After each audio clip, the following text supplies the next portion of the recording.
Hallelujah. Hallelujah. Hallelujah. Chiêu à? Chúa lành trình chiêu mời nom chủ yêu ta tu thành chiêu yếm này. Chúa lành trình chiêu với chủ yêu ta tao có yêu yếm này.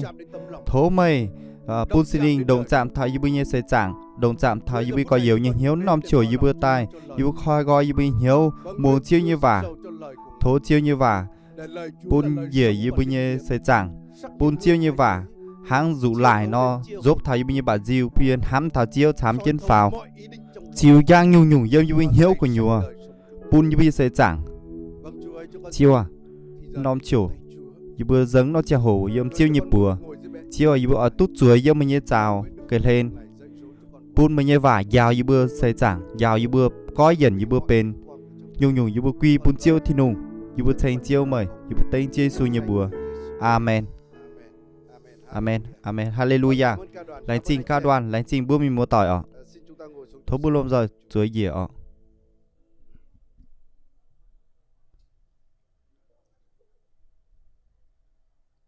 Hallelujah. Hallelujah. Hallelujah. Hallelujah. Chúng ta có cảm ơn Chúa vì được đến Bữa đây tốt lành trình chiêu in hỏi tốt là bữa giảng mới chiêu như phải. Amen. Như cảm nhận tu chiêu hình yếm nai ở yếm bữa như của nhiều bữa đông ở nó chiều bữa sẵn sàng muốn chiêu như vắng cái. Tôi muốn hỏi điều này. Giờ nãy thì chào. Ai trong chúng ta đây muốn đời sống mình có một cái đời sống thành công? Bữa hai tao ơi bữa như sẽ giảng tu thành công chiên ở. Tất nhiên là ai cũng muốn rồi. Tất nhiên hạt tao sẽ ỏi ở. Ngày hôm nay tôi sẽ chia sẻ về điều In này. hỏi sẽ con thánh thì chào. Và sẽ con chiêu như vả con hay nhung nó bữa chủ tiếp nhận ở. Amen anh chị em. Amen mình mới tỏi. Ở chủ con cái hên miền chiêu như vả nó hay nó bữa chủ tiếp nhận thế này. Xin quý vị anh chị em. Thấu bữa mình mua tỏi bữa lùm rồi khoi yếm sinh dung sâu. 73. Chiết chỉ phàm vứt giang. Tôi muốn đọc một số câu Do thi tổ thiên này. chỉ kiểu yếm nai sinh dung sâu. Sinh dung sâu nai sẽ có thể con là rất là tôi sẽ đọc ạ. Thi thiên 73 mưa. từ câu 1 chiết chỉ đến câu phàm 3, giang sau đó từ câu 12 đến câu 24 ạ. từ tí yết yểm. Tôi sẽ đọc ạ. Đức Chúa Trời Thiên thật hùng tốt ra lành kênh đối với dầu Israel. lồng pun Israel miền Tức là những người dầu có lồng lòng pun trọng mai sắc. hiếu trình dỉnh Còn về phần con bà chân dê can con ấy gần y vấp nhê đá, chuối lan suýt chút nữa bước chị con trụ bị trượt. độ Vì khi con thấy Yết sự dầu hình thựng của kẻ ác với chủ thì yê ganh bượn ghét kẻ o miền hung nhê ác. lồng vứt giản. Tiếp tục câu 12 ạ. Tiếp tục bố mà Kìa chỉ kẻ yểm ác o bình an vô sự luôn luôn. màng ma ô miền nhê háng nai nò nín bua Con tràn đã giữ sản lòng con tinh sạch khu yêm là vô ích khu và nhàn rửa tay cun con trong dầu sự vô tội cun là bêu luống công. trên phào Vì hàng ngày con phải với nhung chịu gian yê nan. cầu lồng yê Mỗi nhê buổi hiếu sáng trình con phải dỉnh sửa phạt. giả mái bám Nếu chúi con nói rằng Xê ta mai không làm nói lồng như thế, thì con với đã phạm chủ tội bất yê trung chiang với dòng dõi khung con hoi cái chủ Chúa. khấu hàng Khi con suy ngẫm để đom hiểu rõ đom điều giả ấy, chủ tình thì chui con cảm thấy xê cực con nhọc yê phiền con yê ỏi tháng cho này đến nó khi con vào nơi thánh yê chiều của chủ Đức Chúa dầu Trời mái thì mới trình hiểu được pun sự mây cuối nhê cùng của Chúa. chuồng bẻ phình Chúa thật yên là hám đúng mảng trong mà nơi trơn trượt, mảng cá làm cho chúng tháng rơi vào này cảnh diệt vong. nó hai bị hiếu Kìa, chúng bị nái hủy tây diệt xỉ trong chốc lát. bà yê ra Nỗi kênh kinh hoàng khiến chúng hại tiêu vong. chủ á Lạy Chúa, như thao người ta yê coi thường bịa dốc thiên trên hùng bao nhê nhiêu sinh tình tỉn thức nào. yê Thì Chúa chiều cũng xua tan mình hình bẻ bóng o của xin Chúa nhê khi xếp Ngài mướn đến hoi kẻ ấy. mây ra kênh Khi lòng pun con chua xót nín bua và yêm dạ bẻo con nhê xốn tòng sang, pun nín thì bua bây giờ họp con trở nên kẻ ngu chủ si miệt dốt dềnh nát, con nín khác bua nào đủ thú vật trước mặt tàng loài háng người. chủ miệt Nhưng mía con cứ ở cùng Chúa chủ luôn cam luôn. dìa hầy Chúa nắm nhê lấy tay xỉ phải con. quạt nín Chúa nhê sẽ ninh dùng sự dềnh khơi dậy mà dẫn dắt con, háng miền rồi sau đó bầy tiếp bượt rước con liu trong nhia sự tài vinh quang. mai bượt mía Về nhà chúng ta có điều kiện chúng rồi ta phía đọc bữa mai điều hết kiện cả nó thi bữa thiên tổ này. liu đoàn xí du sâu Trước à hết tôi muốn nói như thế này đầu tiên như con này là cái quan điểm phổ biến vì nó quan điểm đời phổ này biến sự yếm thành nó sẽ công chẳng vì nó đó sự là thành khi công con là người thế có nó nhiều tiền. là khi Có bữa phải ba không miền anh mà chị em? nhàn chám thì nhé mình một Khi tỏi con người có nhiều sẽ nhé tiền, khi người ta bữa nghĩ là đó là con miền người mà thành nhàn công. chám là sẽ nghi thao Khi con người tao mà miền thành có công cái ở quyền chức lớn, có tao vị miền trí mai cao, vị trí thậm chí hang trong Chúa người ta nghĩ như vậy. yếm chiêu mà mục miền sư vẫn này, hám mục sư lại hội thánh tao lớn, một sư hội có yếm thẩm hội quyền thành lớn. hô mai thẩm quyền hô hay là một con người phải nổi là tiếng, giờ tao miền nổi tiếng ở người ta nghĩ đó lữ bươn hám là sự thành công. là sẽ lữ bươn thành Và công cũng à chính vì cái là quan niệm chính mà vì thành nó công như quan vậy niệm á, thành công thế này ấy, nên nhiều người nên chám miền họ sẵn sàng lữ bất bươn sẵn chấp sàng lữ bất những chấp cái nguyên tắc công chính với tới nguyên những tắc nguyên công tắc trình linh với bên tới để nguyên họ tắc đạt được cái thành công. đúng ở liu Để pun làm lúa sao đạt có nhiều tiền, tút nó thành công để pun lúa để mà làm nhàn sao chám có chức để vụ cho nó ảnh hái hưởng, lúa mà nó chức để vụ làm ảnh sao hưởng thao nổi xã tiếng hội hơn.